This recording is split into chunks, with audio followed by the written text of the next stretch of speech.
Hello everyone, my name is Abhishek और मैं आप सबका फिर से स्वागत करता हूँ हमारे इस छोटे से यूट्यूब चैनल पे जिसका नाम है इनसाइट्स ऑन फिजिक्स। ये है हमारा video number 2 on the series laws of motion.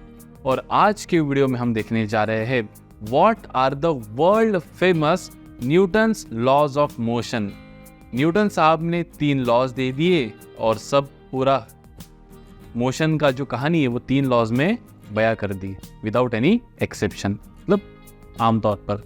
So laws of motion basically related है to the Newton's laws of motion कि कोई भी बॉडी मोशन में कब आती है, क्यों आती है, कब तक आती है, कैसे आती है, उसका qualitative definition of force and quantitative definition of force हम देखने वाले हैं कि कैसे rate of change of momentum force होता है। अगर आपको याद होगा तो हमने मैकेनिक्स में पढ़ा था rate of change of displacement is velocity, rate of change of velocity is acceleration, rate of change of momentum होता है फोर्स। ये अपनी कक्षा 9वीं में भी सीबीएसई में पढ़ा होगा, है ना।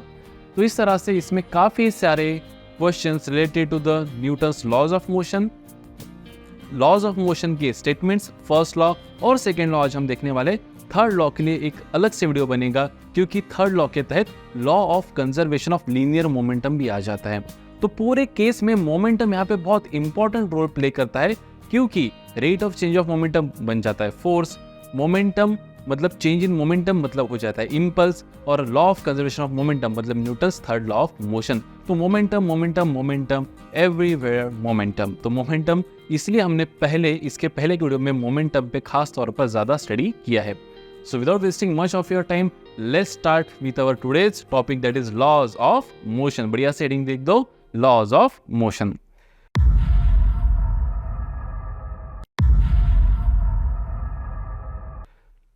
तो Newton's first law of motion, Newton's first law of motion, मैं यहां पे फास्ट में स्टेटमेंट लिख देता हूं फर्स्ट लॉ ऑफ मोशन का। क्या कहते हैं Newton's first law of motion? A body continues to be, CONTINUES, continues to be in a state of rest,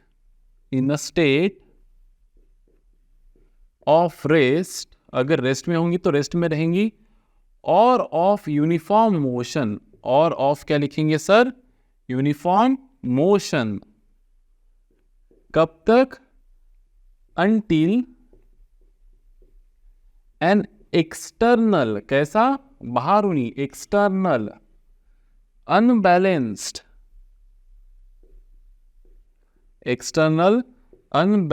force acts on it. तो क्या कह रहा है बेटा कि अगर कोई एक बॉडी होगी जो रेस्ट में होगी, कैसी होंगी? रेस्ट मतलब अगर कोई एक इंसान है जिसका इनिशियल वेलोसिटी या फिर वेलोसिटी कैसी है? 0 है, मतलब रेस्ट में है, तो रेस्ट में ही रहना चाहेगा। It will try to maintain its state of rest. या फिर अगर कोई एक गाड़ी है, अभी गाड़ी मुझे बनाते नहीं आती इसलिए मैं कैसे भी बना दूंगा यहाँ पे, अगर इसकी वेलोसिटी कांस्टेंट होंगी, वेलोसिटी कैसे होंगी? कांस्टेंट, जो कुछ होंगे 10 मीटर पर सेकंड, 20 मीटर पर सेकंड, अगर इसकी वेलोसिटी कांस्टेंट होंगी तो ये वेलोसिटी कांस्टेंट रहना चाहेंगी। कब तक? जब तक कोई एक्सटर्नल अनबैलेंस फोर्स इसके ऊपर आके इसको धक्का नहीं दे देता। मतलब क्या ये फर्स्ट लॉ इनर्शिया को डिफाइन कर रहा है? सो क्या मैं यहां पे लिख देता हूं कि first law DEFINES defines the inertia. किसको डिफाइन कर रहा है बेटा? इनर्शिया। इनर्शिया क्या है? हमने पिछले इसमें देखा था, इनर्शिया जिसका मास ज्यादा उसका इनर्शिया ज्यादा। So it defines inertia. Inertia मतलब क्या? इट इज अ टेंडेंसी और property of the body to maintain its state of either rest or uniform motion and to oppose the change in state. मतलब जो कोई change उसके ऊपर हो रहा है, जैसे अगर रेस्ट में होंगे और कोई इसको मोशन में लाना चाहता है तो मोशन को अपोज करेगा और स्टेट रेस्ट में रहने की कोशिश करेगा, और अगर यूनिफॉर्म मोशन में है तो वो रेस्ट में आने को अपोज करेगा, यूनिफॉर्म मोशन में रहना चाहेगा। कब तक?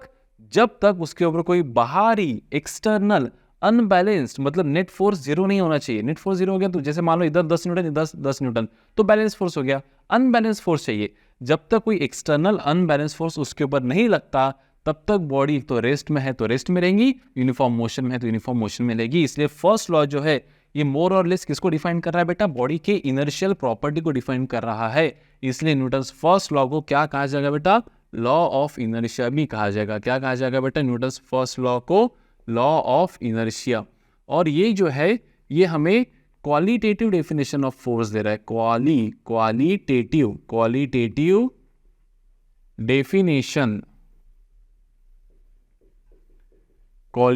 डेफिनेशन ऑफ फोर्स दे रहा है, ना कि क्वांटिटी। कितनी क्वांटिटी का फोर्स लग रहा है वो नहीं बता रहा है, क्वालिटेटिव की फोर्स कब कब लग रहा है ये हमें बता रहा है कि व्हेन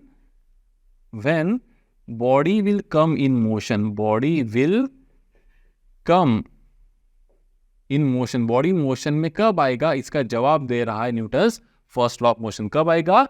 जब उसके ऊपर कोई एक्सटर्नल, कैसा बेटा? एक्सटर्नल अनबैलेंस फोर्स लगेगा। कैसा फोर्स लगेगा? External unbalance force. तो पहला लॉ इतना ही है, बस एक स्टेटमेंट है, ये बता रहा है, ये डिफाइन कर रहा है प्रॉपर्टी ऑफ इनर्शिया, इसलिए इसको कहा जाता है फर्स्ट लॉ को लॉ ऑफ इनर्शिया भी कहा जाता है। ये क्वालिटेटिव डेफिनेशन ऑफ फोर्स हमें दे रहा है, और क्या ये हमें ये बताते कि बॉडी मोशन में कब आएगा ये डिफाइन कर रहा है बस। अभी हम जल्दी से बढ़ते हैं सेकेंड लॉ ऑफ मोशन की ओर। तो Newton's second law of motion. अब Newton's second law of motion क्या कह रहा है बेटा? देखो, Newton's second law of motion कहता है कि जैसे मान लो फॉर एग्जांपल, अपन थोड़ा प्रोलॉग इसके ऊपर डिस्कस कर लेते हैं कि जैसे मान लो कोई बॉडी रेस्ट में है। कैसी है? रेस्ट में। जैसे मान लो मेरा मास है m, मेरा मास कितना है m, और मेरी इनिशियल वेलोसिटी मान लो 0 है। तो what is my momentum? Mass into velocity 0, क्योंकि मास तो लेकिन वेलोसिटी है ही नहीं। अब शांति से खड़ा था मैंने कोई कुछ नहीं किया, उधर से मेरे दोस्त लोग आए बाहर से और एकदम से ऐसे धक्का दिए थे बाहर से। भाई डर गया ना मैं एकदम। जो बॉडी यहाँ पे इनिशियल वेलोसिटी 0 में थी वो एकदम वेलोसिटी में आ गई v से। तो अभी मेरा मोमेंटम क्या हो गया? mv। इनिशियल मोमेंटम क्या था बेटा मेरा? इनिशियल मोमेंटम कितना था मेरा? जैसे मान लो ये मैं बॉडी हूं, है ना, सिंपल सा, इसका मास m है बेटा, मास m है। इनिशियल वेलोसिटी क्या था बॉडी का? 0। और जैसे किसी ने एक्सटर्नली मुझे पुश कर दिया, मेरा जो फाइनल वेलोसिटी हो गया मास m, फाइनल वेलोसिटी क्या हो गया? कुछ तो हो गया बेटा, v हो गया, कुछ तो हो गया v। या फिर मान लो कि इनिशियली मेरे वेलोसिटी बहुत कम थी u वगैरह, और किसी आके मेरे को पुश कर दिया फास्ट से, तो मेरी वेलोसिटी होगी, फाइनल वेलोसिटी क्या होगी बेटा? v होगी। इनिशियल वेलोसिटी u थी और मेरी वेलोसिटी बढ़ के क्या हो गई? v। अब जितना ज्यादा मेरा मोमेंटम चेंज हुआ होगा, जैसे मान लो अगर मेरी वेलोसिटी जितनी ज्यादा चेंज हुई होंगी उतना ज्यादा फोर्स, एक्सटर्नल अनबैलेंस फोर्स मुझे किसने लगाया होगा, है ना? क्योंकि अब जितना ज्यादा फोर्स होंगे उतना ज्यादा वेलोसिटी आएगा, उतना ज्यादा क्या आएगा? वेलोसिटी आएगा। तो देखो, क्या मैं ये कह सकता हूं कि इनिशियल जो मोमेंटम था मेरा, इनिशियल मोमेंटम वो क्या था? Mass into initial velocity. Final momentum क्या रहेगा मेरा? Mass into final velocity. तो चेंज इन मोमेंटम क्या है? मान लो कि एक ही दिशा में हो रहा है ये सब, तो क्या लिखेंगे अपन? Final momentum minus initial momentum. वैसे तो ये वेक्टर क्वांटिटी है, लेकिन क्योंकि हम मान रहे सब एक ही दिशा में हो रहा है, इसलिए सिर्फ मैग्नीट्यूड से हम काम चला रहे। तो चेंज इन मोमेंटम इस केस में मेरा क्या हो गया बेटा? Final momentum minus initial momentum.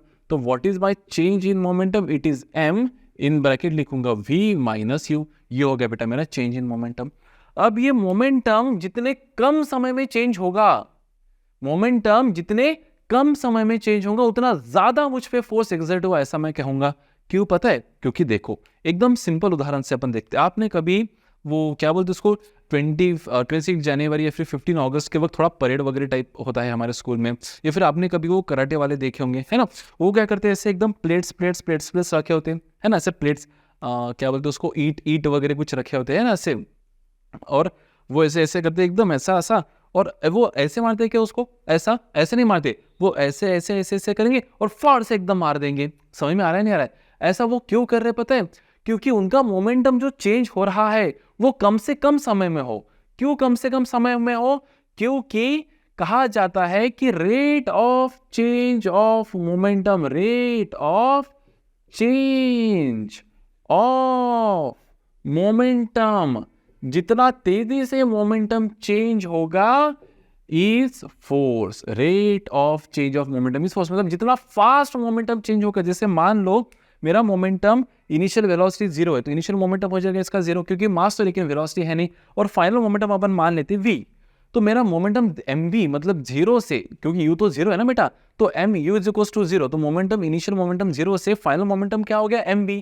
इसको होने में मान लो बहुत समय लगा, तो उतना फोर्स नहीं आ रहा है। लेकिन ये मोमेंटम एकदम देखो fast fast fast fast fast हुआ, उतना ही मोमेंटम चेंज हुआ है लेकिन कम समय में, तो फोर्स कैसे एग्जर्ट हुआ है? ज्यादा। इसलिए क्या मैं ऐसा कह सकता हूं कि force is directly proportional to the change in momentum. क्या लिखूंगा मैं यहाँ पे? Change in momentum. मोमेंटम जितना ज्यादा मोमेंटम चेंज होगा उतना ज्यादा फोर्स। लेकिन ये जो मोमेंटम चेंज हो रहा है वो जितने कम समय में होगा, जितने कम समय में होगा उतना ज्यादा फोर्स। मोमेंटम चेंज हो रहा मतलब फोर्स लग रहा है बेटा, लेकिन ये मोमेंटम जितने कम समय में होगा उतना ज्यादा फोर्स। तो change in momentum is directly proportional to the force and the time interval in which that momentum is change is inversely proportional to the force. तो क्या मैं यहाँ पे ऐसे लिख सकता हूँ बेटा कि force is directly proportional to the change in momentum, मतलब क्या बेटा? Mass into final velocity minus initial velocity upon क्या लिख देंगे? टाइम। रिमूविंग प्रोपोर्शनलिटी से we need to add certain constant, तो ये कांस्टेंट ऑफ प्रोपोर्शनलिटी यहाँ पे अपन लिख देंगे फिलहाल के लिए k, जिसका वैल्यू अपन फिलहाल के लिए कंसीडर कर लेंगे 1। तो क्या मैं सीधा सीधा ऐसे लिख सकता हूँ बेटा कि m is v minus u upon t। अब गौर से देखो इस इक्वेशन को, यही है वो इक्वेशन। क्या है? f is equals to m into, क्या मैं ब्रैकेट में लिख सकता हूँ v minus u upon t। What is v minus u? Change in velocity upon time, acceleration. तो क्या मैं लिख सकता हूँ बेटा कि f इज इक्वल्स टू क्या हो जाएगा? ma मा, f इज इक्वल्स टू क्या हो जाएगा? मा, f is equals to ma mass into acceleration. तो f is equals to ma is the quantitative definition of force. Newton's first law of motion gives you qualitative कि force कब लगा रहा है, और दूसरा हमको लॉ दे रहा है कि फोर्स कितना लग रहा है। जितना ज्यादा मोमेंटम चेंज हो रहा है जितने कम समय में उतना ज्यादा फोर्स लग रहा है, जितना कम मोमेंटम चेंज होगा जितना ज्यादा समय में उतना कम फोर्स लग रहा है। इसीलिए देखो जब कोई, आप कभी क्रिकेट खेले होंगे या फिर है ना, क्रिकेट में जब कोई बॉलर मतलब फील्डर, सॉरी बॉलर भी कैच कर सकता है, फील्डर जब कोई कैच करता है कैच, तो वो हाथ थोड़ा सा पीछे लेके जाता है। पता है क्यों? क्योंकि जब बॉल आता है तो अपने मैक्सिमम वेलोसिटी से आता है, तो जो इनिशियल मोमेंटम है बेटा बॉल का वो है मैक्सिमम, बहुत है, जैसे कुछ तो होगा 10 20 30 40 मान लेते। कितना मान लेते? 40। जब लो राउंड फिगर 50 मान लो। कितना मान लो? 50। अब अगर वो उसे पीछे खींच रहा है तो वो क्या कर रहा है? मोमेंटम 50 से 0 कर रहा है। क्यों? क्योंकि इनिशियल वेलोसिटी उसकी बहुत ज्यादा है तो मोमेंटम बहुत ज्यादा है। फाइनली वो बॉल रुकने वाला है तो फाइनल मोमेंटम 0 है। तो जो चेंज इन मोमेंटम है वो है 50 और ये 0, तो 50 माइनस 0 मतलब 50। इतना चेंज इन मोमेंटम होना है। अब जितना मैं चेंज इन मोमेंटम तो मेरा उतना ही होना है, वो डिफाइंड है, लेकिन मैं जितना ज्यादा समय दूंगा वो मोमेंटम चेंज होने में उतना कम फोर्स एग्जर्ट होगा मेरे हाथों पे, तो ऐसा झटका नहीं लगेगा। और अगर मैंने बस ऐसे ही पकड़ा, पीछे खींचा ही नहीं हाथ, तो मोमेंटम मेरा उतना ही चेंज हुआ है लेकिन कम समय में, तो जो फोर्स एग्जर्ट हुआ होगा ऐसा भर से वो कैसा होगा? ज्यादा हुआ होगा। इसीलिए देखो कि जब हम कहीं से उड़ी मारते हैं, उड़ी ऐसा बहुत दूर से नहीं मारना, बस छोटे से, जब हम फ्लोर पे उड़ी मारते हैं तो हमारा जो चेंज इन मोमेंटम होता है, जैसे मान लो हमारा मास m है, कुछ वेलोसिटी से हम उड़ी मार रहे हैं और फाइनली हम रुकने वाले हैं, तो चेंज इन मोमेंटम उतना ही है, mv minus 0 that is mv। अब ये मोमेंटम जब हम रॉक पे, पत्थर पे या फिर रिजिड सरफेस पे जब हम उड़ी मारते तो जो चेंज इन मोमेंटम है इसको बहुत कम समय मिलता है, कम समय, इसलिए ज्यादा हमें फोर्स एक्सर्टेड लगता है हमारे लिम्स पे, ये पैरों पे, हाँ धड़कन। लेकिन वही जब हम कोई रबर पे या फिर मान लो कोई ऐसा फोम पे या फिर गद्दे पे उड़ी मारते हैं तो उतना ही मोमेंटम चेंज होता है लेकिन ज्यादा समय में।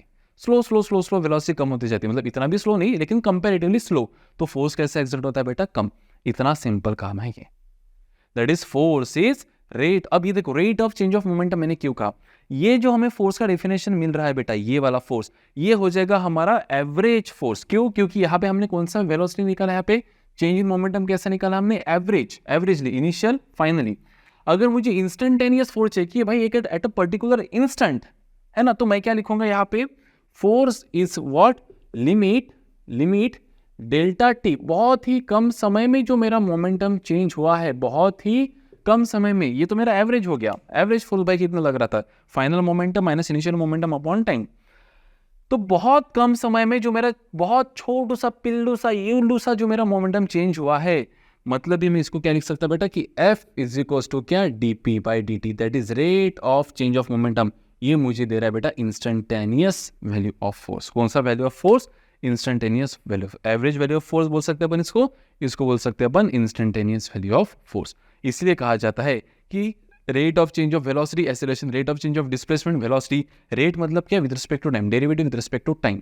तो rate of change of momentum मतलब ये क्या बेटा, rate of change of momentum is force. तो पहला लॉ बता रहा था कि फोर्स कब लगता है, when body will be coming motion, कब लगता है फोर्स, है ना, मतलब फोर्स कैसे, व्हेन, और ये कितना कितना फोर्स लगता है, मैग्नीट्यूड उसका मास इनटू एक्सेलरेशन ma। क्लियर है बेटा सीन। अब चलो इसके बारे में अपन थोड़ा पढ़ लेते, फोर्स की यूनिट्स के बारे में पढ़ लेते, है ना, कब हम कहेंगे कि फोर्स 1 न्यूटन है एंड ऑल दैट। तो आइए अभी हम पढ़ते हैं what are the different units of force, है ना।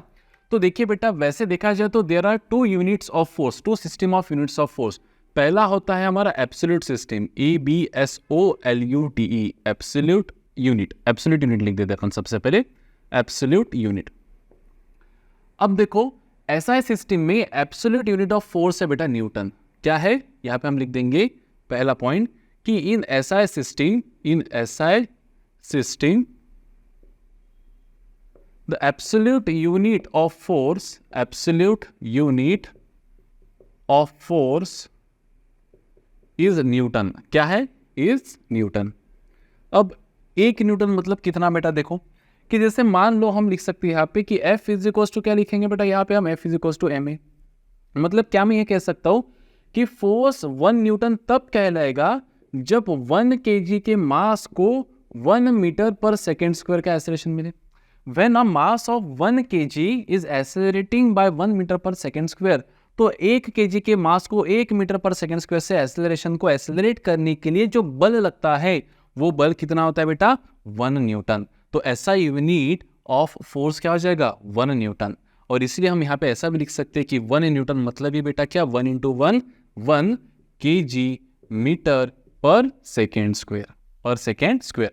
तो एब्सोल्यूट यूनिट में ऐसा सिस्टम ऑफ फोर्स क्या हो जाएगा बेटा, न्यूटन। और एब्सोल्यूट यूनिट में ही CGS सिस्टम ऑफ फोर्स, कौन सा, CGS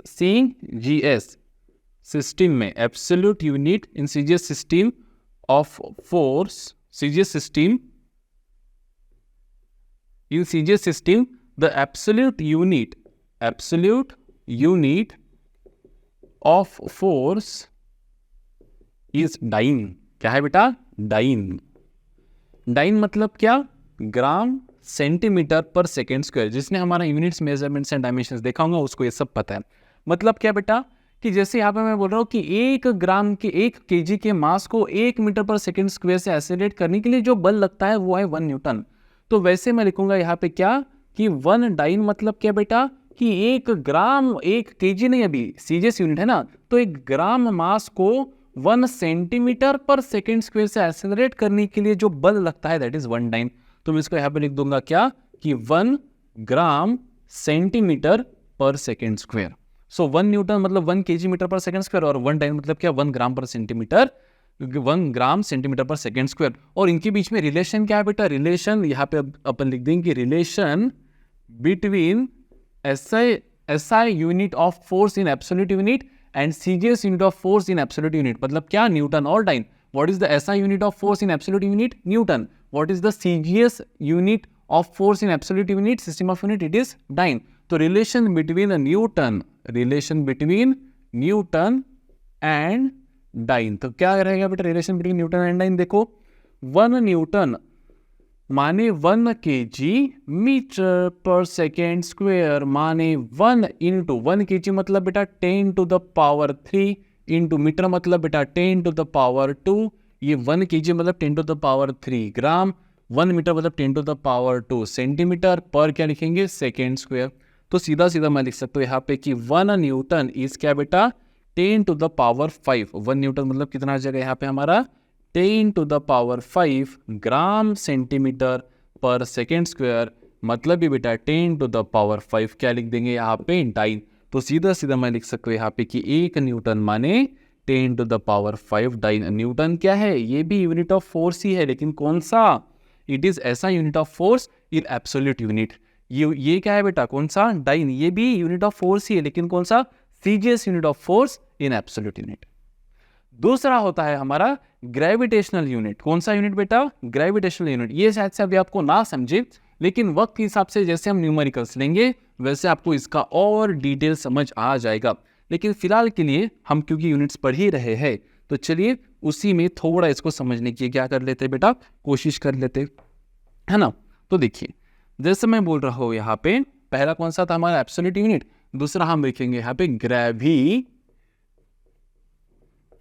यूनिट, ग्रेविटेशनल यूनिट। अब ग्रेविटेशनल यूनिट में भी जो हमारा पहला यूनिट रहेगा वो रहेगा MKS system. In MKS system, in MKS system the gravitational unit of force is, यहां पे लिख देता हूं मैं, द ग्रेविटेशनल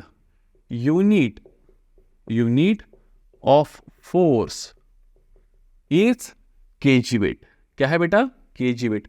अब केजी वेट यानी क्या, ग्रेविटेशनल यूनिट ऑफ फोर्स है केजी वेट। केजी वेट यानी क्या कि जब एक केजी का मास, क्या वो फोर्स जो 1 केजी का मास धरती पे लगा रहा है। अब धरती कितने से खींच रही है ऑब्जेक्ट को, 9.8 मीटर पर सेकेंड स्क्वायर। सो क्या मैं ऐसा कह सकता हूं बेटा कि 1 केजी वेट मतलब कितना, 1 केजी वेट मतलब क्या, force exerted by 1 KG on the surface of the earth, मतलब क्या बेटा, मास कितना 1 केजी और acceleration due to gravity, mass into acceleration है तो एक्सेलरेशन कितना, acceleration equals to acceleration into gravity that is metre per second square. मतलब भी हम इसको लिख सकते हैं बेटा 9.8 KG metre per second square, मतलब इसको हम लिख सकते हैं इज इक्वल्स टू सीधा सीधा 9.8 न्यूटन। ये विजिबल है क्या, एक सेकंड देख लेते हो मुझे, मतलब भी 1 केजी वेट कितना हो जाएगा बेटा 9.8 न्यूटन। 9 पॉइंट नहीं दिख रहा है ना, थोड़ा ब्रॉड कर देता उसको, 9.8 न्यूटन। तो 1 केजी वेट मतलब कितना बेटा 9.8 न्यूटन। क्लियर है बेटा, 1 KG weight is equal to 9.8 Newton. वैसे ही इन सीजीएस unit, in CGS system of unit the gravitational unit of force, कौन सा बेटा, ग्रेविटेशनल यूनिट ऑफ फोर्स क्या रहेगा बोलो, ऑफ फोर्स केजी की जगह रहेगा ग्राम वेट। क्या रहेगा बेटा, ग्राम वेट। मतलब क्या कि 1 ग्राम का मास कितना फोर्स एक्सर्ट कर रहा है धरती पे। तो क्या मैं ऐसा लिख सकता हूं बेटा कि 1 ग्राम वेट या फिर 1 ग्राम फोर्स, इसको अपन GF भी लिख सकते हैं, 1 ग्राम फोर्स। मतलब ये क्या बेटा कि 1 ग्राम की वजह से कितना फोर्स एक्सर्ट हो रहा है। तो मैं यहाँ पे लिखूंगा मास कितना बेटा 1 ग्राम इंटू एक्सेलरेशन, अभी 9.8 मीटर पर सेकेंड स्क्वायर नहीं लिखेंगे, पता है क्यों, क्योंकि 9.8 ये एक्सेलरेशन किस में है, मीटर पर सेकेंड स्क्वायर में है। हमें सीजीएस यूनिट चाहिए तो मीटर को हमको लिखना पड़ेगा बेटा 10 टू द पावर 2 सेंटीमीटर और सेकेंड स्क्वायर वैसे के वैसे रहेगा। तो क्या मैं इसको ऐसा लिख सकता हूँ बेटा 980 सेंटीमीटर पर सेकेंड स्क्वायर। तो क्या मैं ऐसा लिख सकता हूँ कि मास है 1 ग्राम और एक्सेलरेशन ड्यू टू ग्रेविटी कितना रहेगा सीजीएस में, इट विल बी 980 सेंटीमीटर पर सेकेंड स्क्वायर। मतलब ये हो जाएगा बेटा 980 ग्राम सेंटीमीटर पर सेकेंड स्क्वायर। मतलब ये हो जाएगा बेटा 980 डाइन। क्यों 980 डाइन, क्योंकि ग्राम सेंटीमीटर पर सेकेंड स्क्वायर कहा गया, ग्राम सेंटीमीटर पर सेकेंड स्क्वायर इज डाइन। तो ये हो गया हमारा एब्सोल्यूट यूनिट ऑफ फोर्स, है ना। ऐसा है सिस्टम ऑफ यूनिट में एब्सोल्यूट सिस्टम ऑफ फोर्स क्या है बेटा, यूनिट ऑफ फोर्स क्या है न्यूटन, और सीजीएस सिस्टम ऑफ यूनिट्स में एब्सोल्यूट यूनिट ऑफ फोर्स क्या है बेटा डाइन, और रिलेशन क्या है 1 - 10 to the power 5 न्यूटन। और ग्रेविटेशनल यूनिट में gravitational unit of force in MKS system है केजी वेट, मतलब भी 9.8 न्यूटन, और सीजीएस सिस्टम ऑफ यूनिट में ग्रेविटेशनल यूनिट ऑफ फोर्स है बेटा ग्राम वेट, मतलब ही बेटा 980 dyne. So this is all about units of force. Dimensions तो आप सबको पता ही है बेटा, क्या है डायमेंशंस, डायमेंशंस है हमारा L1 M1 T-2, है ना। KG metre per second square, तो ये KG metre per second square, इसलिए क्या लिख दिया उसको -2 हो गया। This is all about what, units of force. चलो अब कुछ एग्जांपल्स देख लेते बेटा यहाँ पे एकदम बेसिक से, ताकि हमको थोड़ा और क्लैरिफिकेशन रिगार्डिंग फोर्स यहाँ पे आ जाए, ठीक है। जैसे पहला एग्जांपल देखो, सबसे बेसिक एग्जांपल एकदम टाइम पास, ठीक है। ये हमने एक ब्लॉक ले लिया, क्या ले लिया बेटा, एक ब्लॉक, ठीक है। इस ब्लॉक पे हम इस दिशा में फोर्स लगा रहे हैं, कितना फोर्स लगा रहे हैं पता है, 10 न्यूटन, कितना फोर्स, और ये 5 केजी का ब्लॉक है, कितना केजी का ब्लॉक है, 5 केजी का। तो आपको बताना है कि ये मान लो ये सरफेस फिलहाल स्मूथ है, फिलहाल हम फ्रिक्शन को नहीं पढ़ रहे, ये स्मूथ सरफेस है, कोई फ्रिक्शन नहीं, कोई अपोजिशन नहीं, नथिंग, एकदम प्लेन चिकना चिकना सरफेस एकदम स्लाइड होते जा रही है। क्लियर। अब आपको बताना है कि t इज इक्वल्स टू, मान लो 8 सेकेंड्स बाद, कितने सेकेंड्स बाद, 8 सेकेंड्स बाद, what would be the final velocity of the block, what would be the displacement of the block and what is the acceleration of the block। अब देखो भाई साहब, displacement पूछा है, वेलोसिटी पूछा है, एक्सेलरेशन पूछा है। एक्सेलरेशन क्यों पूछा है? क्योंकि ब्लॉक पे क्या लग रहा है बेटा, फोर्स। अगर ब्लॉक पे एक्सटर्नल अनबैलेंस फोर्स लग रहा है तो ब्लॉक क्या आ जाएगा, मोशन में आ जाएगा, है ना। तो क्या मैं ये लिख सकता हूँ बेटा कि using Newton's second law of motion, है ना, यूजिंग सेकेंड लॉ हम क्या लिख सकते हैं बेटा, फोर्स को हमने क्या डिफाइन किया है, F is equals to ma। तो क्या मैं लिख सकता हूँ यहाँ पे F कितना है हमारा 10, मास कितना है हमारा 5, इंटू एक्सेलरेशन क्या है हमारा a। तो यहाँ से what we will get acceleration as 10/5, मतलब सीधा सीधा लिख देता हूँ 2 मीटर पर सेकेंड स्क्वायर। अब एक बार अगर मुझे एक्सेलरेशन मिल गया बेटा, तो फिर मैं यहाँ पे, अब देखो एक्सेलरेशन कैसा है मेरा 2, मतलब कांस्टेंट है, कैसा है, कांस्टेंट। तो यहाँ पे हम लिखेंगे since acceleration is constant, it is uniform velocity है क्या, नहीं, it is uniformly accelerated motion। कौन सा मोशन बेटा, uniformly accelerated motion। और क्योंकि uniformly accelerated motion है तो हम यहाँ पे लिख देंगे applying kinematical equation, APPLYING। Applying क्या लिखेंगे बेटा यहाँ पे, काइनेमेटिकल, अप्लाइंग काइनेमेटिकल इक्वेशंस। क्योंकि एक्सेलरेशन कैसा है, कांस्टेंट है, इसलिए यूनिफॉर्मली एक्सेलरेटेड मोशन, इसलिए काइनेमेटिकल इक्वेशन चिपका देंगे। तो क्या होगा बेटा, फाइनल वेलोसिटी बताओ, v is equals to u plus at, है ना। अगर हमको डिस्प्लेसमेंट दिया होता तो हम क्या निकाल लेते, v square is equals to u square plus 2as वाला फॉर्मूला इस्तेमाल करते हैं। तो यहाँ पे हमको निकालना है फाइनल वेलोसिटी। इनिशियल वेलोसिटी तो दिया ही नहीं सर आपने, तो मान लो ब्लॉक पहले कैसा था बेटा, रेस्ट में था, कैसा था, रेस्ट में था। तो क्या रेस्ट में था तो इनिशियल वेलोसिटी सर 0। एक्सेलरेशन कितना आया सर, एक्सेलरेशन आया मेरा 2, और टाइम कितना है सर 8। तो my final velocity in this case becomes 16 metre per second. क्या हो जाएंगे बेटा मेरी final velocity, 16 metre per second is my final velocity. ठीक है, कब sir, what is the displacement, तो यहाँ पे लिखेंगे s is equals to ut plus half bt at square. तो s is equals to initial velocity 0, time कितना sir 8, plus झट से लिख देंगे half into what is acceleration sir 2 into time कितना 8 का स्क्वायर होता है सर 64, बराबर है। 2 ने 2 को मार दिया तो s कितना मिल रहा है हमें यहाँ पे 64 मीटर्स। तो कितना ब्लॉक चलेगा बेटा, 64 मीटर्स चलेगा ब्लॉक, कितना चलेगा 64 मीटर्स। हालांकि आप यहाँ पे इससे भी ये सॉल्व कर सकते थे, कौन से इक्वेशन से, v square is equals to u square plus 2as। देखिए फाइनल वेलोसिटी क्या होना है ब्लॉक का 16, तो 16 का स्क्वायर मैं यहाँ पे लिख देता हूँ बेटा 256। इनिशियल वेलोसिटी क्या है 0, 2 इंटू एक्सेलरेशन क्या है 2, और डिस्प्लेसमेंट क्या है मेरा s। तो क्या मैं यहाँ पे लिख सकता हूँ बेटा कि 256 इज इक्वल्स टू कितना 4s। तो क्या मैं लिखूंगा यहाँ पे s is equals to 256 divide by 4, मतलब 64 मीटर्स। कितना 64 मीटर्स। तो खा के पियो, पी के खाओ, पेट में ही जाना है और आंसर सही ही आना है। क्यों, क्योंकि लॉजिक सही है। तो ये हो गया एकदम पहला सा बेसिक सा क्वेश्चन। चलिए दूसरा क्वेश्चन फ्रेम कर लेते हैं। इस क्वेश्चन का अगर आपको स्टेटमेंट चाहिए तो कुछ इस तरह से रहेगा कि a block of mass 5 kg was placed on a smooth surface and a force of 10 Newton was applied externally on it. Initially the block was at rest. Find the acceleration, velocity and displacement of the block after 8 seconds. इस तरह से question आप लिख सकते हो। Clear है scene? Okay भाई साहब, नेक्स्ट क्वेश्चन क्या कह रहा है। नेक्स्ट क्वेश्चन देखो, नेक्स्ट क्वेश्चन सेकेंड इक्वेशन कि जैसे मान लो अभी आपको एज्यूम कर रहे थे कि मास ऑफ इलेक्ट्रॉन वगैरह सब आपको पता है, ठीक है, क्लियर है। मान लेते हैं कि इलेक्ट्रॉन के ऊपर फोर्स लगाया गया,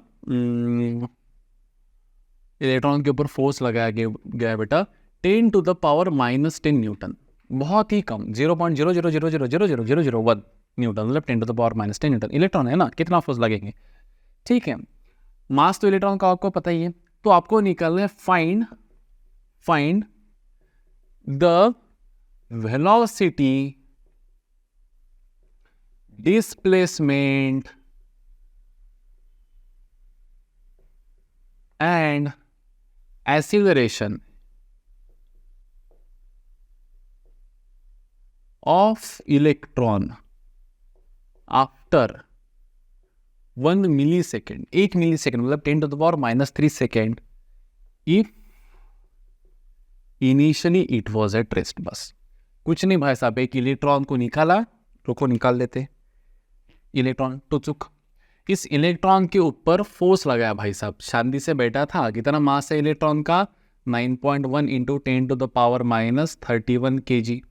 तो फॉर ईज ऑफ कैलकुलेशन हम 9 पकड़ लेते कि मास ऑफ इलेक्ट्रॉन है भाई कितना, 9 इंटू 10⁻³ kg। ठीक है, इसके ऊपर भाई साहब फोर्स लगा दिया, कितना फोर्स लगा दिया? 10⁻10 न्यूटन का फोर्स लगा दिया। न्यूटन का क्या लगा दिया? फोर्स। दिख रहा है क्या? दिख रहा है क्या? छोटा हो रहा है क्या? वो तो नहीं, ठीक है दिख रहा है, इतना फोर्स लगा दिया भाई साहब। तो ये ऑब्वियस है, electron is acting as a particle, जिसके ऊपर फोर्स लगा है तो ऑब्वियसली क्या हो जाएगा? एक्सेलरेट हो जाएगा। इनिशियल वेलोसिटी ऑफ इलेक्ट्रॉन क्या है? 0। तो चलो सबसे पहले निकाल लेते हैं एक्सेलरेशन ऑफ इलेक्ट्रॉन। तो क्या लिखेंगे अपन वापस, using second law, F is equals to ma। तो what is a? Acceleration, it is force upon mass. कितना फोर्स लगा रहे अपन बताओ? 10⁻−10 upon what is mass? 9.1 into 10⁻−31। लेकिन फॉर ईज ऑफ कैलकुलेशन मैं तो बोलता for ease of calculation mass ले लेते सर, 10 इंटू 10⁻−31। अभी पता है हमको, लेकिन हमको सिर्फ कैलकुलेट ही करना है ना, तो मास ले लेते अपन 10 इंटू 10⁻−31। कैसे सॉल्व करेंगे इसको? देखो टुचुक, ये 10⁻+31 ऊपर जाके देखो ये क्या हो रहा है बेटा, basically laws of industries 10⁻10 upon 10⁻−30, 10⁻1 -31 मतलब -30। तो ये ऊपर जाके क्या हो जाएगा बेटा? 10⁻+30, तो ये हो जाएगा 10⁻20। एक्सेलरेशन है, इसलिए यूनिट क्या रहेगा? Metre per second square. 10⁻20 acceleration metre per second square. मिल गया एक्सेलरेशन, पहला काम हो गया। दूसरा क्या निकालना है? वेलोसिटी और एक्सेलरेशन कब? After 1 millisecond. तो वापस वही v is equals to u plus at, v is equals to u plus at क्यू, वही 3 चिपकाओ statement. Since acceleration is constant, it is uniformly accelerated motion, applying kinematical equations. तो क्या हो जाएगा? v is equals to u plus at। तो v is equals to क्या है बेटा? इनिशियल वेलोसिटी 0, एक्सेलरेशन क्या है? 10⁻20 बप्पा, और टाइम कितना है बेटा? 10⁻³ मिलीसेकेंड, मतलब 10⁻³ second. So what would be the velocity? Velocity will be 10⁻17 metre per second. हो गया। नेक्स्ट क्या निकालना है? डिस्प्लेसमेंट। कैसे निकालेंगे? देखो, S is equals to ut plus BT half at square. तो S is equals to U कितना है? 0। टाइम कितना? 10⁻³ क्यों लिखा सर जब इनिशियल वेलोसिटी 0 ही था? तो प्लस हाफ, एक्सेलरेशन कितना है? 10⁻20 इंटू टाइम कितना है सर? 10⁻³ का स्क्वायर। तो क्या हो जाएगा? S इज इक्वल्स टू, ये तो हो जाएगा 0, ये हो जाएगा बेटा 1/2, मतलब क्या लिखेंगे? 0.5 इंटू 10⁻20 इंटू ये हो जाएगा 10⁻6। तो S की वैल्यू हो जाएंगी सर 0.5 इंटू 10⁻14। तो लिखेंगे यहाँ पे 50 इंटू 10⁻12 लिख देता हूँ मीटर बप्पा। बहुत ज़्यादा आ रहा है वैल्यूज, बराबर है, इलेक्ट्रॉन है ना, 1 मिलीसेकंड में भी उतना चला जाएगा, उसको फोर्स ही कितना चाहिए बेचारे, मास ही क्या है ना। चलो तीसरी इक्वेशन से भी हम इसको निकाल सकते हैं। कौन सा बेटा? v square is equals to u square plus 2as। Final velocity क्या है? 10⁻17। तो लिखेंगे यहाँ पे 10⁻17 का स्क्वेयर इज इक्वल्स टू 0 का स्क्वेयर प्लस 2 इंटू एक्सेलरेशन कितना है? 10⁻20 इंटू डिस्प्लेसमेंट कितना है बेटा हमारा? s, बराबर है। तो ये हो जाएगा 10⁻34 इज इक्वल्स टू ये 2 वैसे क्या वैसा, डिस्प्लेसमेंट अपन ले लेते, यहाँ पे x ले लेते क्योंकि 2 और s वो सेम दिख रहा है। तो 2x इंटू 10⁻, कितना बेटा? 20। तो लिख सकता मैं 2x is equals to 10⁻34 upon 10⁻20, मतलब 10⁻, क्या हो जाएगा ये? 14। क्या हो जाएगा? 10⁻14। तो क्या हो जाएगा बेटा? x हो जाएगा, ये 2 नीचे चला जाएगा, तो ये हो जाएगा हमारा 1/2 इंटू 10⁻14, मतलब 0.5 0.5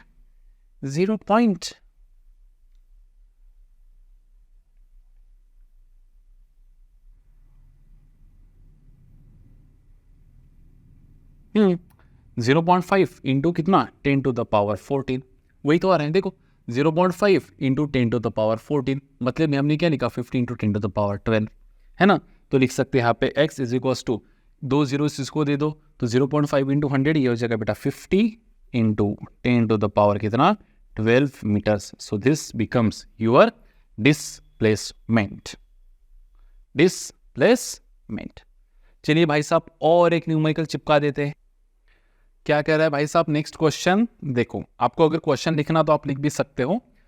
क्वेश्चन 3, ठीक है।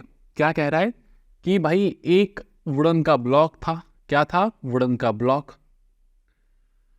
और यहां से हमने एक बुलेट को फायर किया। क्या किया, एक बुलेट को यहां से हमने क्या किया, फायर किया। इस बुलेट का वजन हमको दिया है मात्र 60 ग्राम्स। ये हो बराबर है, बुलेट बहुत कम इसके रहेंगे ना, तो वजन क्या है सर बुलेट का 60 ग्राम्स। और बुलेट की गति हमको दिया है सर यहाँ पे 90 मीटर पर सेकेंड। देखो कुछ डेटा आपको सीजीएस में है, कुछ आपको एमकेएस में है, ठीक है।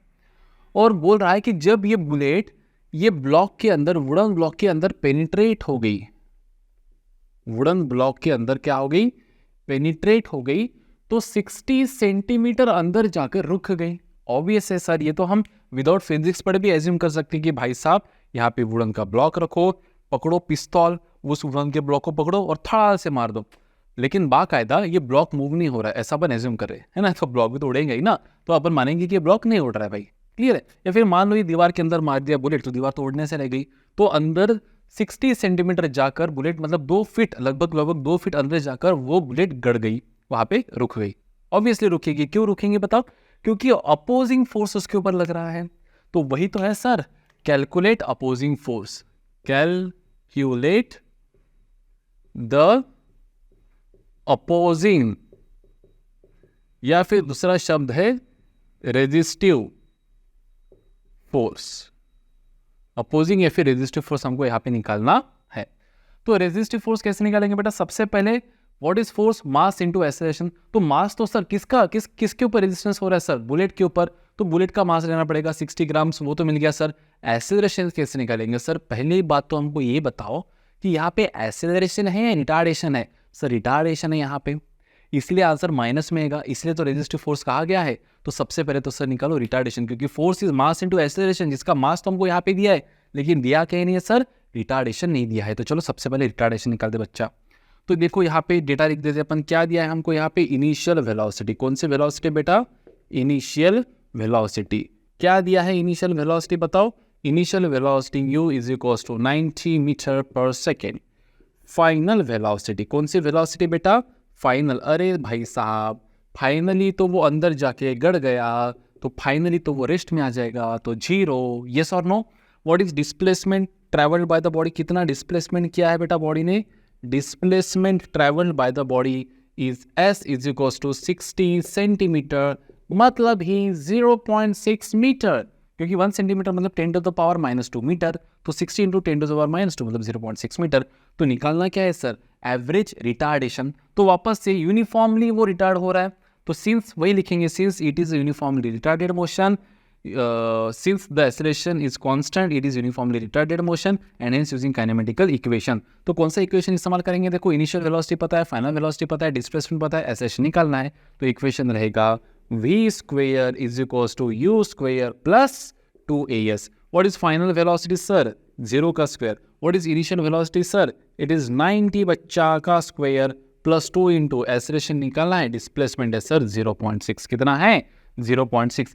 चलो मैथ्स, 0 इज इक्वल्स टू क्या लिखेंगे सर, 8100 है ना, प्लस लिखेंगे 2 इंटू 0.6, क्या हो जाएगा 2 इंटू 0.6 1.2a। तो क्या मैं लिख सकता हूँ बेटा minus 1.2a is equals to 8100, तो a हो जाएगा 8100 अपॉन 1.2 माइनस में, यस सर ऑब्वियसली। इसको देखो अभी क्या लिख सकते हैं, इसको लिखेंगे हम यहाँ पे -81 इंटू 10⁻³ लिख देता हूँ, मतलब ऊपर मैं 10 से मल्टीप्लाई कर देता हूँ और इसको भी नीचे भी 10 से मल्टीप्लाई कर देता हूँ, जानबूझ कर किया मैंने ऐसा, है ना। ऊपर 10 से कर दूंगा तो 10⁻³ हो जाएगा, नीचे से 10 से कर दूंगा तो ये हो जाएगा। कुछ हो रहा है क्या, हाँ हो रहा है सर, 3 4 और 3 27 4 ज़ार और 3 27 ज़ार ऑब्वियसली। तो इतना ज़्यादा डिटेल में जाएंगे नहीं, हम लिख देंगे कि यहाँ पे एक्सेलरेशन कितना है। एक्सेलरेशन है बेसिकली ये क्या है हमारा रिटार्डेशन। हमने किसके ऊपर से बोला कि ये हमारा रिटार्डेशन है बेटा, क्योंकि देखो एक्सेलरेशन की वैल्यू क्या है हमारी negative, it means it is retardation. अब जिसका गणित थोड़ा स्ट्रॉन्ग है वो बोल देंगे यहाँ पे कि sir it is 6.75 into 10⁻³ metre per second square, और we can also say that it is -6750 metre per second square. It is one and the same. ठीक है, तो ये मिल गया हमको रिटार्डेशन। दिख रहा है ना, या ज़्यादा आउट ऑफ चला गया? नहीं, ठीक है, दिख रहा है, क्लियर है। तो कितना रिटार्डेशन हो गया बेटा 6.75 या फिर -24/7 into 10⁻³ metre per second square. ये रिटार्डेशन क्यों है पता है? क्योंकि ये जो मटेरियल है वुडन ब्लॉक का, वो गोली को क्या करेगा, बुलेट को अपोज करेगा। इसलिए तो हमको निकालना क्या है, अपोजिंग फोर्स निकालना है। सो व्हाट विल बी देंगे अपोजिंग फोर्स, तो यहाँ पे हम लिख देंगे कि what is opposing force. Opposing force मतलब क्या, mass of bullet into retardation of bullet. What is mass of bullet 60 grams, तो 60 इंटू 10⁻³ क्यों सर? क्योंकि सब केजी में चाहिए हमको, ऐसा खिचड़ी नहीं चलेगा MKS CGS नहीं, सब MKS में या फिर सब CGS में।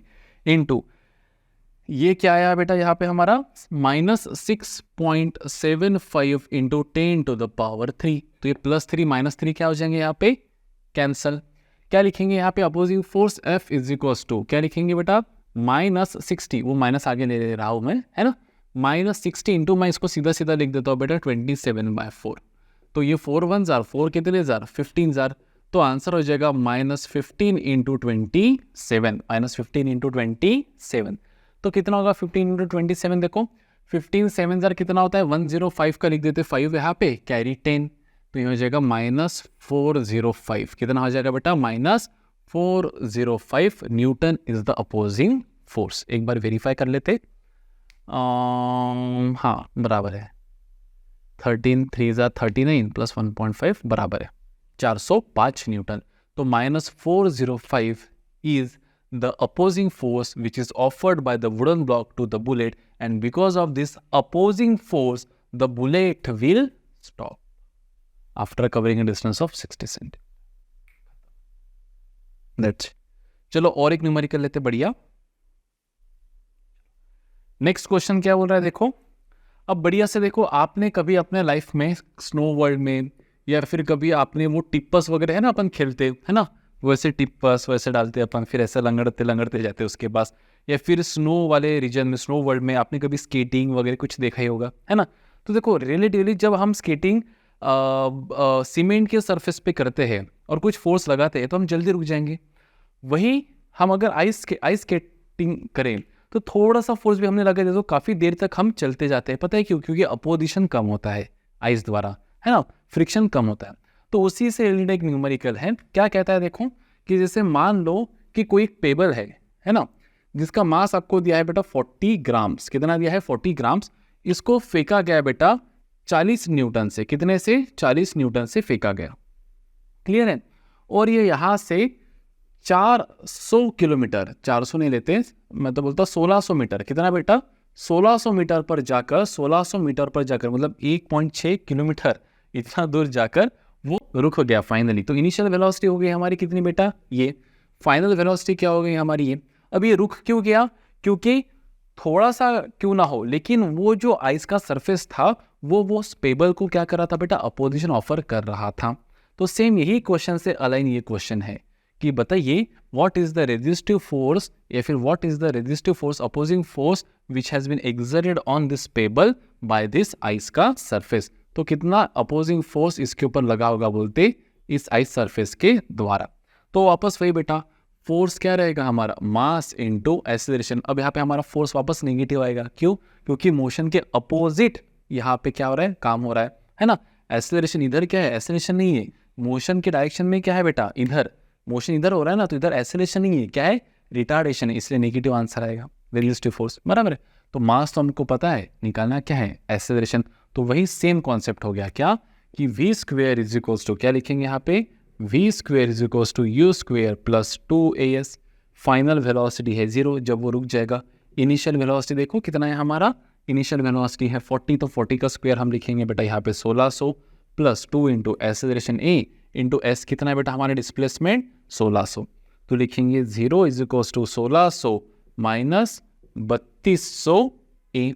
तो लिख सकते हैं हम यहाँ पे माइनस क्यों, प्लस इसको इधर लेके आ जाएंगे तो लिखेंगे minus of 3200 a is equals to 1600। तो 2 0 से 2 0 कैंसिल और ए की वैल्यू हो जाएंगे बेटा माइनस 16 बाय 32। 100 भी लिखते हैं आप तभी भी यहाँ पे भी कैंसिल ही होते थे वो, ये हो जाएगा बेटा कितना आपका minus 0.5 minus 0.5 metre per second square. इतना रिटार्डेशन उसके ऊपर कॉन्स्टेंटली लग रहा है।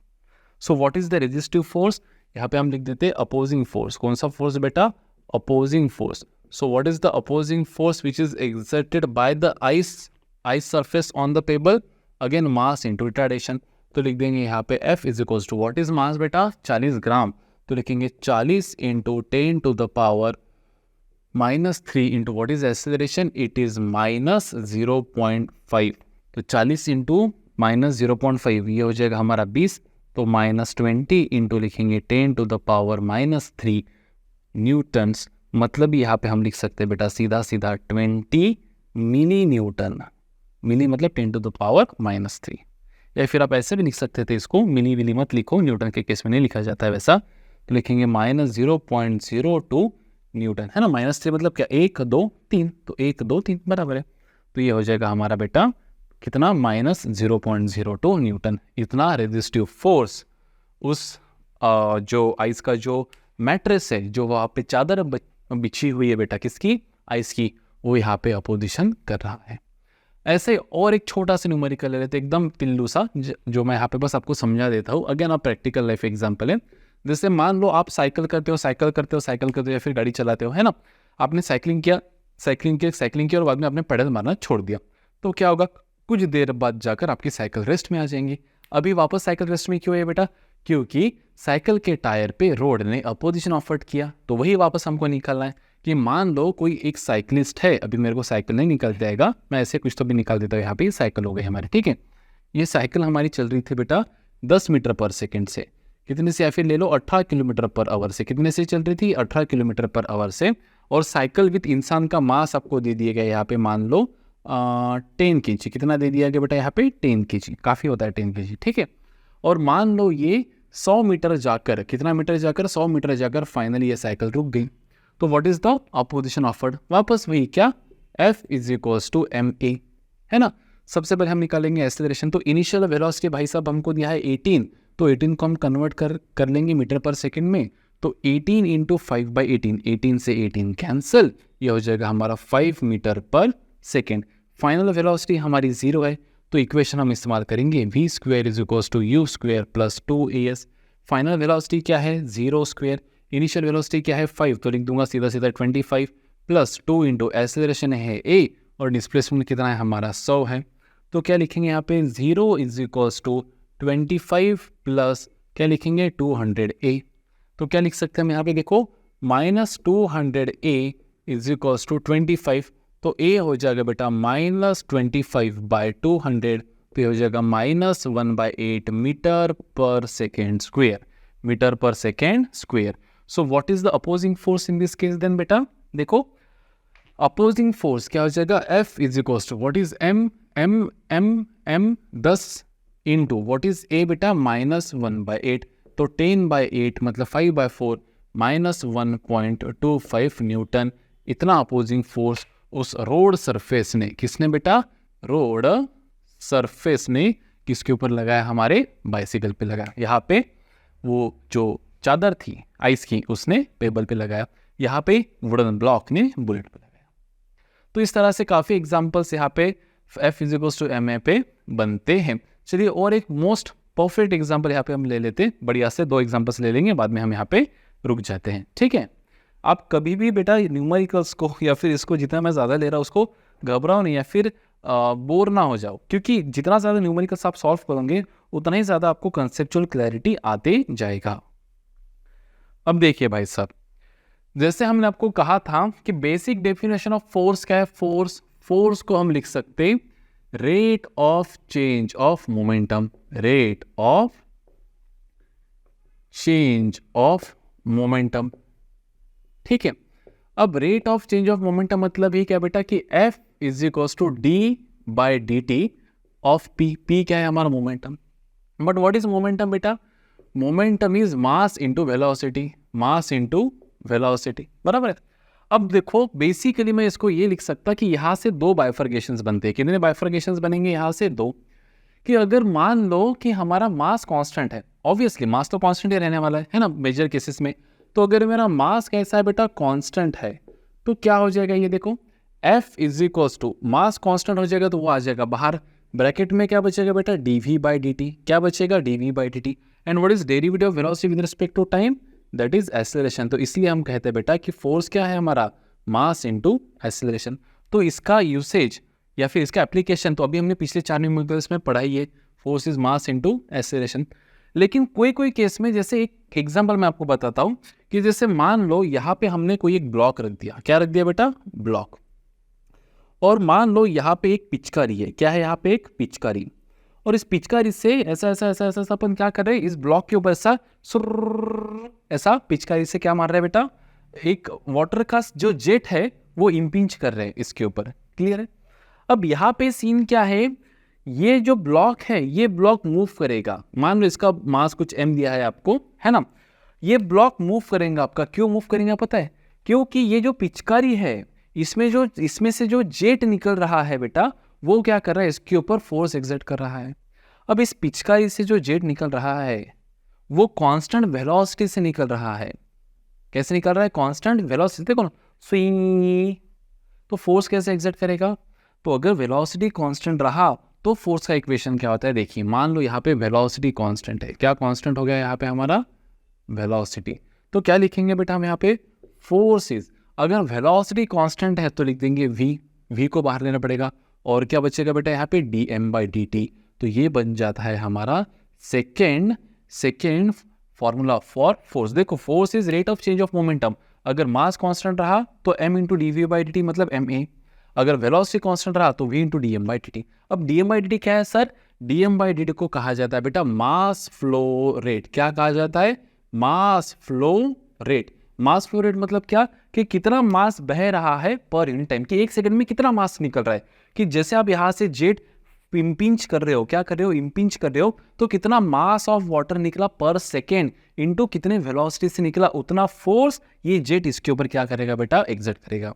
तो इसके ऊपर एक बहुत बढ़िया सा न्यूमेरिकल बनता है. क्या पता है? कि जैसे मान लो ये एक कोई ब्लॉक है जिसका कोई मास हम ले लेंगे यहाँ पे 10 kg ले लेते हैं. इसको यहाँ पे स्मूथ सरफेस पे रखा है. कैसे सरफेस पे रखा है बेटा? Smooth surface. फिलहाल हमारा फ्रिक्शन से कोई भी नाता नहीं है. ठीक है. इनिशियली ये कैसा था? हमारा रेस्ट में था.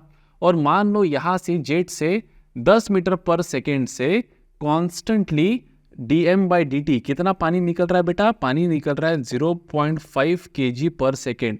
इतना पानी निकल रहा है पर सेकेंड. कितना kg पानी निकल रहा है बेटा पर सेकेंड? 0.5 kg पानी निकल रहा है पर सेकेंड. कहाँ से बेटा? इस जेट से. तो यहाँ पे लिख देंगे dm/dt कितना है? 0.5 kg पर सेकेंड. तो कितना डिस्टेंस ये ब्लॉक मूव करेगा? टाइम कितने सेकेंड में ले लेते हैं? 2 सेकेंड में. कितने सेकेंड में? 2 सेकेंड में. सो what is force exerted? What is force exerted by the jet of water? Jet of water क्या रहेगा बेटा? force exerted by jet of water, it is m dv/dt. ये v dm/dt, it is v dm/dt. बेटा velocity constant है और mass flow rate दिया है, तो यहाँ का जो फोर्स का इक्वेशन लगेगा वो मास इंटू एक्सेलरेशन नहीं लगेगा, क्योंकि एक्सेलरेशन तो दिया नहीं है. दिया क्या है? v और मास फ्लो रेट, इसलिए f is v dm/dt. कितना वेलोसिटी से निकल रहा है बेटा? 10.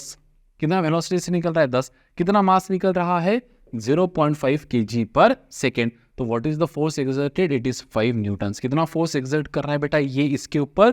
5 न्यूटन. अब अगर 5 न्यूटन फोर्स इसके ऊपर लग रहा है ना, कितना फोर्स लग रहा है बेटा? 5 न्यूटन. तो मैं लिख दूंगा यहाँ पे F is equals to ma. तो 5 न्यूटन फोर्स लग रहा है कितने मास पे बेटा? 10 पे. तो एक्सेलरेशन A क्रिएट होगा. सो what is the value of A? It is 5/10. मतलब लिखेंगे यहाँ पे 0.5 मीटर पर सेकेंड स्क्वायर. हो गया. तो 2 सेकेंड में कितना डिस्प्लेसमेंट करेगा वो block? S is equals to ut plus half at square. तो S is equals to initial velocity क्या है? 0, टाइम 2 है, प्लस क्या लिखेंगे यहाँ पे? हाफ ए कितना आया अभी हमारा 0.5 इंटू टी स्क्वायर मतलब 2 का स्क्वायर हो जाएगा सर 4, तो एस क्या हो जाएगा देखो ये 1/2, 0.5 मतलब भी 1/2 इंटू 4, तो 2 2 ज़ा 4 से 4 कैंसिल, एस का आंसर आ जाएगा बेटा 1 मीटर, तो 1 मीटर डिस्प्लेस करेगा ब्लॉक। कितनी वेलोसिटी गेन करेगा बेटा block, v is equals to u plus at, तो final velocity is nothing but initial velocity plus acceleration sir 1/2 into time कितना 2 सेकेंड, तो वेलोसिटी गेन करेगा 1 metre per second, acceleration 1/2 into time कितना 2 second, खत्म। तो basically ये equation को हम क्या कह सकते हैं बेटा कि यहाँ से जो फोर्स एग्जर्ट हो रहा है जेट से वो कितना है, बेसिकली मैं ऐसा इसको ऐसा भी लिख सकता था कि क्या force exerted by jet is equals to force exerted on the block. लेकिन what is the force exerted by jet? It is again rate of change of momentum, that is d by dt of क्या mass into velocity. But mass किसका, उस jet के, इसका jet का नहीं, jet में से निकलने वाले पानी का, इंटू वेलोसिटी किसकी, जेट की। और यहाँ पे भी क्या बेटा rate of change of momentum मतलब क्या मास इंटू वेलोसिटी, तो यहाँ पे क्या कांस्टेंट था वेलोसिटी, तो इसलिए हमने यहाँ पे लिखा v dm by dt, और यहाँ पे हम क्या लिखेंगे बेटा मास कांस्टेंट, इसलिए यहाँ पे हम लिखेंगे m dv by dt, and what is m dv by dt, it is a, तो यहाँ पे मैं लिख दिया m। तो ये इक्वेशन से हमने ये सॉल्व किया है। तो फोर्स ये भी है और फोर्स ये भी है, अब डिपेंड करता है कि आपको न्यूमेरिकल में मास कांस्टेंट दिया है या मास फ्लो रेट दिया है, सिंपल। तो ये पिचकारी, ये इक्वेशन को आप पिचकारी इक्वेशन बोलना, क्या बोलना, PICHKARI, पिचकारी इक्वेशन। ऐसे उटपटांग से नाम देने पड़ते बेटा, तब जाके थोड़ा कॉन्सेप्ट हमारे ध्यान में रह जाता है या फिर रिकॉल हो जाता है। अब ये नाम से आपको पूरा ही स्टोरी रिकॉल हो जाएगा, पिचकारी इक्वेशन, क्लियर है। चलो और एक न्यूमेरिकल ले लेते फास्ट में। अब देखिए कभी कभार आपको जो फोर्स है वो in the direction of motion नहीं दिया जाएगा, मतलब कैसे, नेक्स्ट क्वेश्चन, अभी पता नहीं मुझे कौन सा क्वेश्चन है। तो जैसे मान लो कि कोई ये ब्लॉक है, ठीक है, ये ब्लॉक मान लेते हैं हम 5 kg का, कितने kg का, 5 kg का, और उसके ऊपर जो फोर्स लग रहा है बेटा वो लग रहा है मान लो 50 न्यूटन्स, कितना फोर्स लग रहा है 50 न्यूटन्स, लेकिन ऐसा नहीं लग रहा है, at an angle of 37 degree लग रहा है, कितना लग रहा है बेटा, at an angle of 37 degree.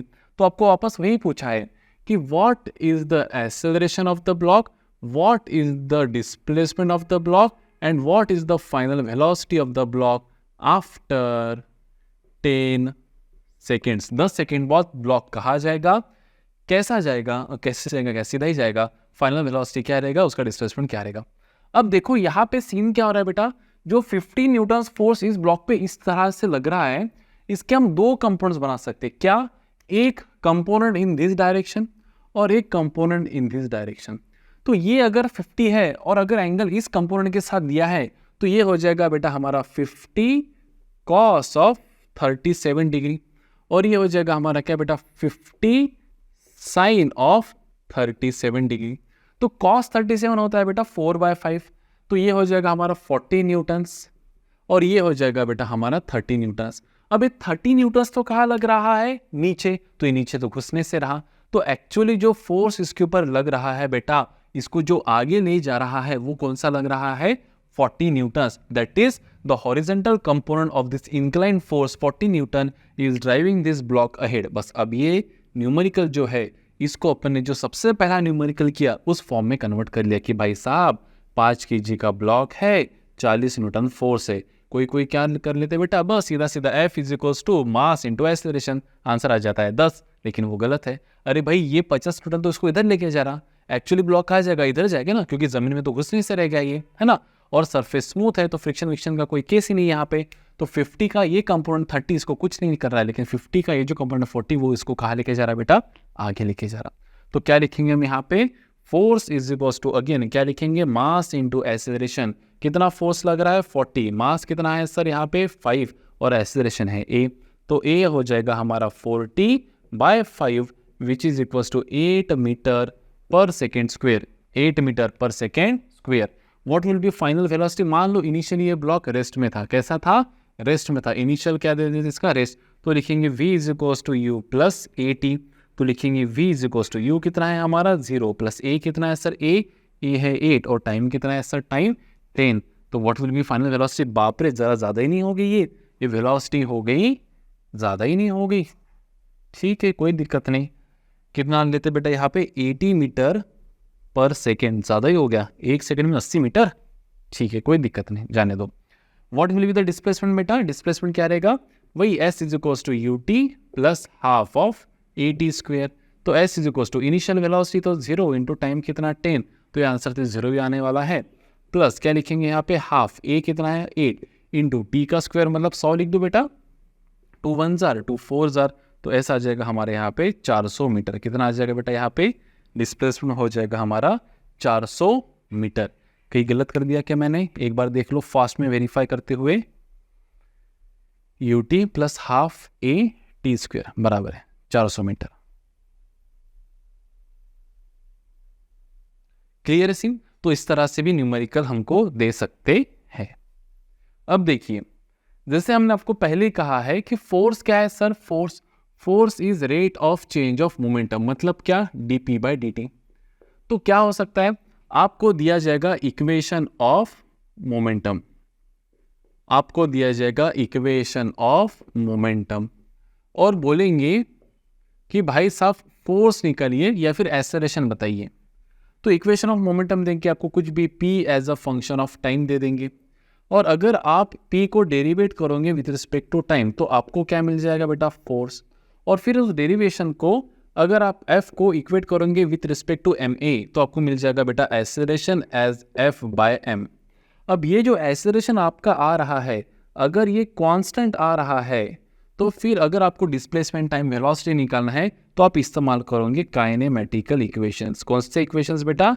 Kinematical equations. लेकिन वही अगर आपका एक्सेलरेशन फंक्शन ऑफ टाइम आ गया, मतलब कांस्टेंट नहीं आया, वेरिएबल आया, तो फिर आपको इस्तेमाल करना पड़ेगा dv बाई dt, है ना? Non uniform velocity, non uniformly accelerated motion, क्या इस्तेमाल करना पड़ेगा? dx बाई dt, या फिर इस्तेमाल करना पड़ेगा v dv बाई dx और concept of derivative and integration. मतलब क्या बेटा कि अगर आपका एक्सेलरेशन कांस्टेंट आया तो ये हो जाएगा यूनिफॉर्मली एक्सेलरेटेड मोशन, और अगर आपका एक्सेलरेशन बेटा वेरिएबल आया तो ये हो जाएगा नॉन यूनिफॉर्मली एक्सेलरेटेड मोशन। तो यहाँ पे काइनेमेटिकल इक्वेशंस, और यहाँ पे आपको क्या इस्तेमाल करना पड़ेगा बेटा इस केस में? इंटीग्रेशन और डेरिवेटिव। तो इस तरह से सिंपल। तो चलिए लेट्स स्टार्ट विथ ये वाला कॉन्सेप्ट एक, कि जैसे मान लो आपको दिया गया है बेटा, क्वेश्चन ले लेता हूँ, अभी मुझे अगेन पता नहीं है कौन सा क्वेश्चन है, कि आपको मोमेंटम दिया गया है यहाँ पे कुछ तो 4t स्क्वेयर प्लस ले लेते यहाँ पे 5t प्लस ले लेते 10। मोमेंटम का क्या होता है बेटा? kg metre per second. और आपको पूछा गया है कि what is force equation and acceleration equation if mass of the body दिया है आपको 2 kg। also find the velocity of the body after 2 seconds from start if u is equals to 14 meter per second at t is equals to 0। मतलब क्या कहा है बेटा? आपको सबसे पहले तो दिया है मोमेंटम का इक्वेशन। किसका इक्वेशन दिया है? मोमेंटम का। तो सबसे पहले अपन निकालेंगे कि what is equation of force.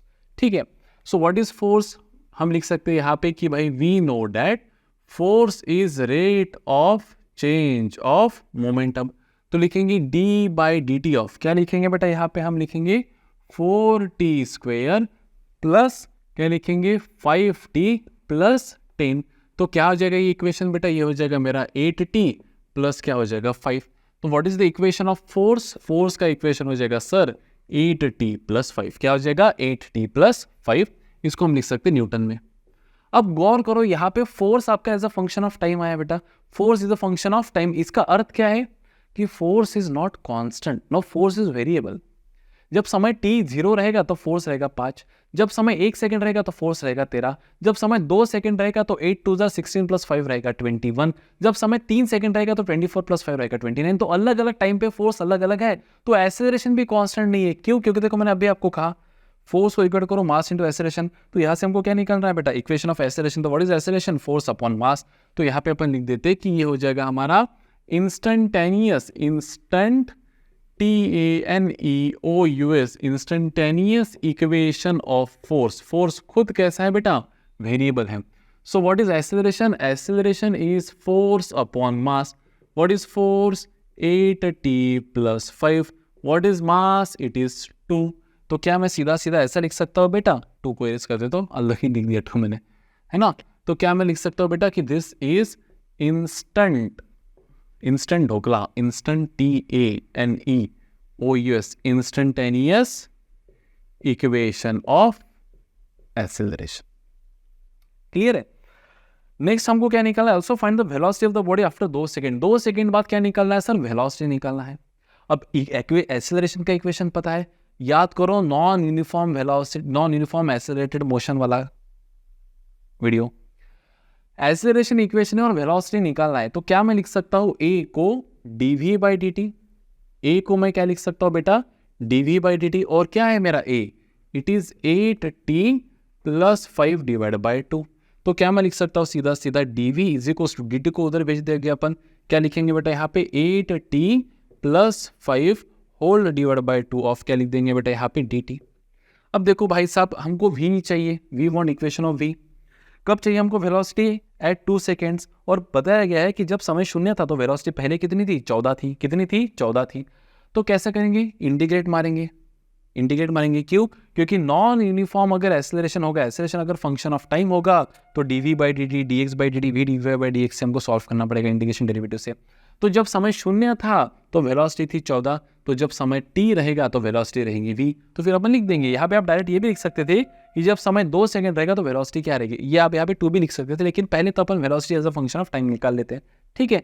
So what is integration of dv? Integration of dv is v। नीचे लिखेंगे 14, ऊपर लिखेंगे v इज इक्वल्स टू 1/2 को मैं निकाल लेता हूँ कॉमन। ब्रैकेट में क्या बचेगा बेटा? बोलो। 1/2 ले लेते हैं अपन कॉमन, तो what will be remain in bracket? Integration of 8t क्या हो जाएगा बेटा? 8t square by 2 plus 5 dt का क्या हो जाएगा बेटा? 5t। अच्छे से लिख देता हूँ थोड़ा सा यहाँ पे, 5t। लिमिट्स कहाँ से बेटा? 0 से लेकर t। चलो 1/2 को वैसे रहने देते, अपर वैल्यू पुट कर देते। सबसे पहले पुट करो अपर वैल्यू, क्या हो जाएगा? 2 1 जार 2 4 जार 4t स्क्वेयर ही होगा। ये क्या हो जाएगा? 4t स्क्वेयर प्लस क्या लिखेंगे? 5t। Minus lower value put कर दे तो t की जगह 0 प्लस t की जगह 0, तो आंसर आ जाएगा 0। तो कुछ लिखेंगे नहीं, सीधा सीधा हो गया ये। यहाँ पे वैल्यूज पुट कर लेते हैं बेटा। अपर वैल्यू v की जगह v, तो v माइनस v की जगह 14, तो 14 इज इक्वल्स टू क्या कुछ लिख सकते हैं? देखो ये हो जाएगा हमारा 4t स्क्वेयर प्लस क्या लिखेंगे यहाँ पे? हमारा 5t बाय क्या लिख देंगे बेटा? यहाँ पे 2। बराबर है। हम इसको ऐसा भी लिख सकते थे, v minus 14 is equals to, separating numerator तो ये हो जाएगा 2t स्क्वेयर प्लस 5/2t। चलो 14 को उधर भेज देते, तो v हो जाएगा बेटा हमारा क्या? 2t square plus 5/2t plus 14। This becomes the equation for velocity, instantaneous velocity. अब आपको कब निकालनी है बेटा? Velocity at t equals to 2 second.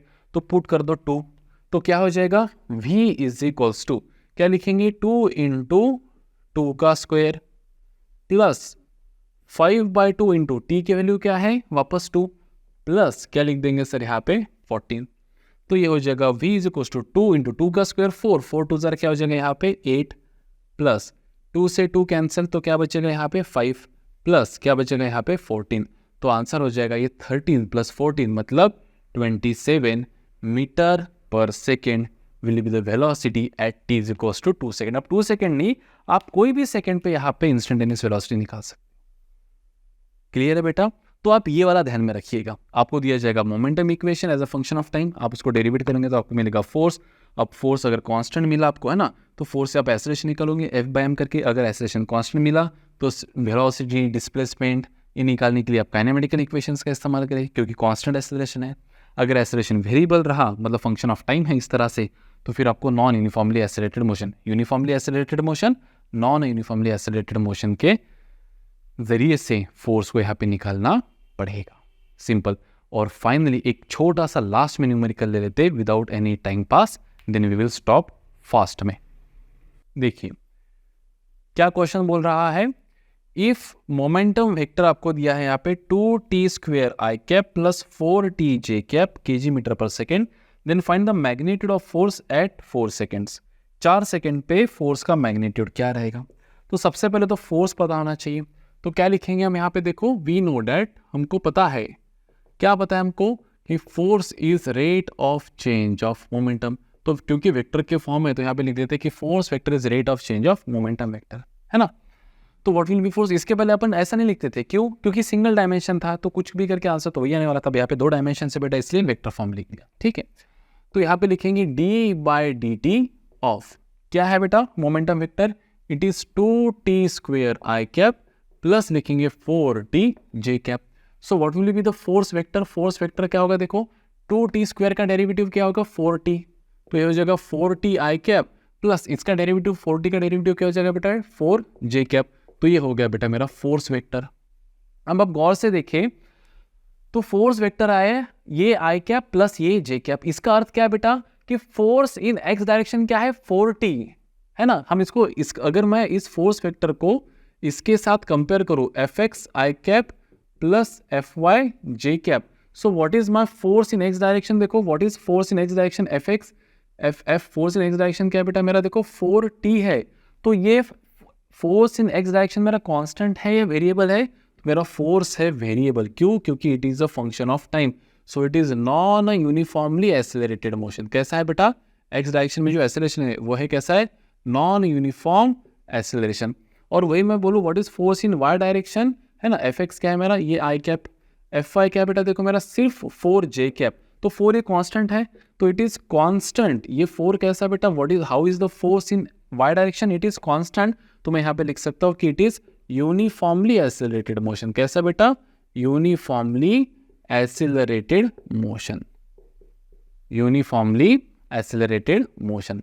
तो अगर फोर्स वेरिएबल है तो एसिलेरेशन भी वेरिएबल रहेगा। जैसे मान लो मास दे दिया हो तो आपको यहाँ पे 2 kg, कितना 2 kg। So what is the acceleration in X direction, क्या होता है बेटा acceleration in X direction, it is force in X direction upon क्या लिखेंगे mass. So what is force in X direction बेटा, it is 4t i cap upon mass कितना है 2, तो एसिलेरेशन होता है 2t i cap metre per second square. And what is acceleration in Y direction बेटा, it is force in Y direction upon क्या लिखेंगे बेटा यहाँ पे mass. So what is force in Y direction, it is 4 upon mass कितना 2, तो it would have been 2 j cap metre per second square. So non uniform acceleration in X direction and uniform acceleration in Y direction, खत्म। लेकिन हमको ये नहीं पूछा है, हमको क्या पूछा है, फोर्स एट 4 सेकेंड्स। सो क्या लिखेंगे बेटा यहाँ पे at t is equals to 4 second, what will be the force vector बेटा, फोर्स वेक्टर क्या होगा देखो 4 × 4 क्या हो जाएगा, 4 × 4 क्या हो जाएगा 16, तो लिखेंगे यहाँ पे 16 i कैप प्लस ये तो रहेगा बेटा 4 ही j कैप, 4 ही रहेगा ये, बराबर है। तो क्या हो जाएगा यहाँ पे आंसर देखो, ये तो हो गया force vector. What is magnitude of force, 2 dimensional vector है बेटा, तो कैसे निकालेंगे, √ऑफ 16 का स्क्वायर प्लस 4 का स्क्वायर। तो क्या है सर 16 का square, it is √of 256 plus लिख देंगे 16, तो कुछ नहीं मामूली सा फोर्स बढ़ेगा, तो ये 256 प्लस 16 कितना हो जाएगा 62, 72, तो यहाँ पे लिखेंगे √ऑफ 272, कितना 272। अब 272 न्यूटन ऐसे रहने देते हैं, ठीक है। देख लीजिए आप 272 का क्या रहा है, तो कुछ तो भी 16 पॉइंट बहुत ही कम 16.72 ना, तो 17 का कितना 289, 16.5 के आसपास आ जाएगा। तो यहाँ पे मैं अप्रोक्सीमेटली लिख देता हूँ 16.5 न्यूटन, इसके आसपास कहीं तो भी फोर्स आ जाएगा। तो इस तरह से बेटा आपको यहाँ पे क्वेश्चंस आ सकते हैं। क्वेश्चंस मैंने यहाँ पे इस वीडियो में काफ़ी कवर करने की कोशिश किया हो, लेकिन तभी भी ये क्वेश्चंस सीमित नहीं हैं। देखिए ये पूरा भवसागर है, हमारे हाथ में क्या है, to practice and to get acquainted with the questions. हम अपना एक थॉट प्रोसेस डेवलप कर सकते हैं जिसके बदौलत हम ऐसे क्वेश्चंस अगर आए तो उनके साथ डील कर सके। हम सभी क्वेश्चंस, हमें नहीं पता कि फाइनल एग्जाम में क्वेश्चन कैसे आने वाला है, लेकिन हमें ये पता है कि अगर फाइनल क्वेश्चन में क्वेश्चन ऐसा आया तो उसे सॉल्व कैसे करना, इसकी प्रैक्टिस जो है, इसका जो एक संस्कार हम बोलते खुद पे डेवलप करना, हमारे ब्रेन को उस तरह से ट्रेन करना, एजुकेट करना, वो हम हमारे स्टडी के द्वारा, 2 महीने की मेहनत के द्वारा, इधर उधर की रिसोर्सेज के द्वारा ये हम कर सकते। तो हम वही करने की कोशिश कर रहे हैं। जैसे मेरा ये कोर्स कंप्लीट होता है, मैंने आपको पहले भी कहा है कि जितने ज़्यादा न्यूमेरिकल्स मेरे तरफ से हो पाएंगे, वैरायटी ऑफ न्यूमेरिकल्स हो पाएंगे, उतने ज़्यादा मैं न्यूमेरिकल्स वीडियो भी इसके अंदर डालने की कोशिश करूँगा। So this was, sorry for the long video, लेकिन ज़रूरी था। So this was our second video on Newton's laws of motion, या फिर सिर्फ लॉज ऑन मोशन। अगले इसमें हम देखने वाले हैं व्हाट इज इम्पल्स। तब तक आप पढ़ते रहिए, स्टे ट्यून, और अपने लाइफ में आगे बढ़ते रहिए, और हाँ, नोट्स निकालते रहिए। बाय।